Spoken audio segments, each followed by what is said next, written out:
মোদীকে টেক্কা দিতে চলেছেন রাহুল গান্ধী। রাহুল গান্ধীর টার্গেট এবার পশ্চিমবঙ্গ। শারদোৎসবের পরেই বাংলার মাটিতে পা রাখতে চলেছেন রাহুল গান্ধী। কিন্তু হঠাৎ করে পশ্চিমবঙ্গ সফরে কেন আসছেন রাহুল গান্ধী? দুর্গাপূজার পর এমন কোন কাণ্ড বাংলার বুকে ঘটাতে চলেছেন তিনি? না, বাংলার রাজধানী কলকাতা নয়, উত্তরবঙ্গেই পা রাখবেন রাহুল। 2026-এর বিধানসভা ভোটের প্রস্তুতি হয়ে গেল শুরু। ভোট চোর গদি চোর সমর্থনে গণস্বাক্ষর অভিযান শুরু কংগ্রেসের কর্মীদের মনোবল বাড়ানোই কি মূল লক্ষ্য রাহুলের, নাকি রয়েছে অন্য কোনো কারণ বা প্ল্যানিং? দেখুন, হ্যাঁ, দুর্গাপুজোর পর রাজ্যে আসছেন কংগ্রেস নেতা এবং লোকসভায় দলের নেতা রাহুল গান্ধী। সর্বভারতীয় কংগ্রেস কমিটির তরফে প্রদেশ কংগ্রেস নেতৃত্বকে বার্তা পৌঁছেছে যে তিনি আগামী 15ই অক্টোবর বাংলায় পৌঁছাবেন। এই সফরকে ঘিরে ইতিমধ্যেই রাজনৈতিক মহলে ব্যাপক কৌতূহল সৃষ্টি হয়েছে, কারণ এটি রাজ্যের কংগ্রেসের অবস্থান ও কার্যক্রমকে শক্তিশালী করার প্রেক্ষাপট তৈরি করতে পারে। রাহুল গান্ধীর এই সফরে কলকাতা শহরে কোনো জনসভা বা বড় কর্মসূচি নেই। তিনি মূলত উত্তরবঙ্গ এবং উত্তর মধ্য বাংলার রাজনৈতিক প্রেক্ষাপটে সক্রিয় করতে চান। কংগ্রেসের সূত্রে জানা গিয়েছে, মালদহ জেলাতে সবচেয়ে বড় সম্মেলনের আয়োজন করা হবে, যেখানে রাহুল সরাসরি উপস্থিত থাকবেন এবং জেলা নেতৃত্বের সঙ্গে বৈঠক করবেন। মালদহকে সফরের কেন্দ্রবিন্দু করা হয়েছে কৌশলগত কারণে। 2024 সালে লোকসভা নির্বাচনে পশ্চিমবঙ্গের 42 আসনের মধ্যে কেবল মালদহ দক্ষিণ থেকেই কংগ্রেস জিতেছিল।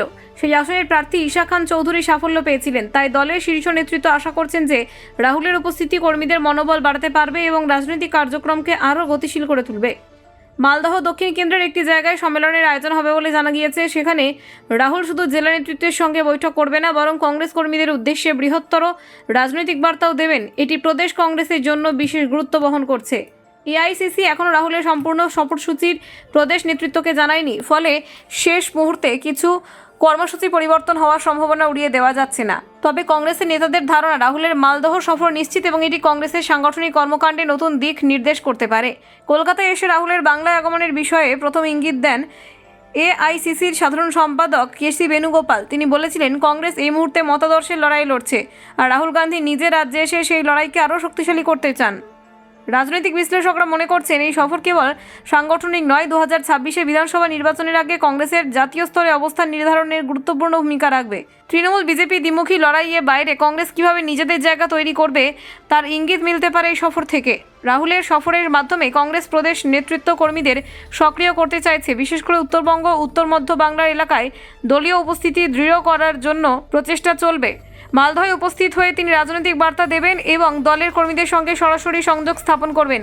এই সফরের সময় কংগ্রেস মালদহ ও অন্যান্য জেলার কর্মীদের জন্য কর্মশালা, বৈঠক ও পাকিস্তান সভার আয়োজন করবে। দলীয় নেতাদের সঙ্গে আলোচনা করে আগামী কার্যক্রমকে আরও শক্তিশালী করার দিক নির্দেশনা দেবেন রাহুল। অন্যদিকে বিধান ভবন থেকে ভোট চোর গদি চোর স্লোগানের সমর্থনে গণস্বাক্ষর অভিযান শুরু করেছে কংগ্রেস। এই কর্মসূচি সারা দেশের সঙ্গে সঙ্গে পশ্চিমবঙ্গেও চলবে 15ই অক্টোবর পর্যন্ত। গণস্বাক্ষর অভিযানের মাধ্যমে জনগণের মধ্যে রাজনৈতিক সচেতনতা বাড়ানো এবং দলের কার্যক্রমের সঙ্গে সরাসরি সংযোগ স্থাপন করা হবে।